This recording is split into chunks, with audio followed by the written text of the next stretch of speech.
ఆంధ్రప్రదేశ్ రాష్ట్ర ప్రభుత్వ liquor policy కాసులు పంట పండిస్తుంది. అదేదో కాసులు రాష్ట్ర ప్రభుత్వానికి అనుకుంటే పొరపాటే. పోనీ లిక్కర్ వ్యాపారులకా అనుకుంటే అది కాదు, కొంతమంది అధికారులకి భారీగా ఉపయోగపడుతుంది. 5 ఏళ్ల పాటు వైఎస్ జగన్మోహన్ రెడ్డి హయాంలో ప్రభుత్వ ఆధ్వర్యంలోనే లిక్కర్ షాపులు నడవడంతో అనేక రకాలుగా ఆదాయానికి మొఖవాసిపోయి ఉన్న అధికారులు ఇప్పుడు చెలరేగిపోతున్నారు. ఇదేచ్ఛగా దందాలు సాగిస్తున్నారు.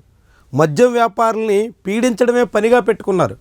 ఆంధ్రప్రదేశ్ రాష్ట్రంలో కొత్తగా మద్యం విధానం వచ్చిన తర్వాత తొలి 4 నెలల పాటు మద్యం వ్యాపారులు అనేక రకాలుగా నష్టపోయారు. మార్జిన్ మనీలో చాలా కోత విధించడంతో తీవ్రంగా అవస్థలు పాలయ్యారు. ఇటీవల ఆ మార్జిన్ మనీ పెంచిన తర్వాత కాసింతైనా కోలుకుందాం అని వ్యాపారులు భావిస్తుంటే అధికారులు అందుకు విరుద్ధంగా సాగుతున్నారు.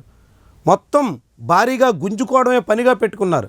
కాకినాడ జిల్లాలో అయితే కొందరు అధికారులు మరొక అడుగు ముందుకేశారు. లిక్కర్ షాప్ యజమానిని బెదిరించి బ్లాక్మెయిల్ చేసి అనేక రకాలుగా ఆటంకాలు పెట్టి వ్యాపారాలు సాగకుండా అడ్డుకుంటాం అంటూ కూడా తెగించేస్తున్నారు. అలా భారీ మొత్తం గుంజుకునేటువంటి పనిలో ఎక్సైజ్ శాఖకు సంబంధించినటువంటి కొందరు అధికారులు తల మునకలై ఉన్నారు. ఈ తీరు మీద మద్యం వ్యాపారులు గగ్గోలు పెడుతున్నారు. తీవ్రమైనటువంటి ఆందోళనతో ఉన్నారు. అనేక రకాల ఫిర్యాదులకి సిద్ధమవుతున్నారు. రాష్ట్రంలో ఎక్సైజ్ శాఖ కమిషనర్ దృష్టికి ఈ వ్యవహారాన్ని తీసుకెళ్లే ఆలోచనతో ఉన్నారు. కొందరు కింద స్థాయి ఎక్సైజ్ అధికారులు సాగిస్తున్నటువంటి దందాల కారణంగా మద్యం వ్యాపారం మానుకోవలసి వస్తోంది అనేటువంటి రీతిలో అభిప్రాయం వ్యక్తం చేస్తున్నారు. మరి ఈ వ్యవహారానికి ఎప్పటికైనా ఎక్సైజ్ అధికారులు చెక్ పెడతారా? పెద్ద మొత్తంలో గుంజుకోవడమే లక్ష్యంగా సాగుతున్నటువంటి ప్రయత్నాలను విరమించుకుంటారా? లేకుంటే మద్యం వ్యాపారుల ఆందోళనతో మొత్తం షాపులు మూతవేసేటువంటి పరిస్థితికి తీసుకొస్తారా?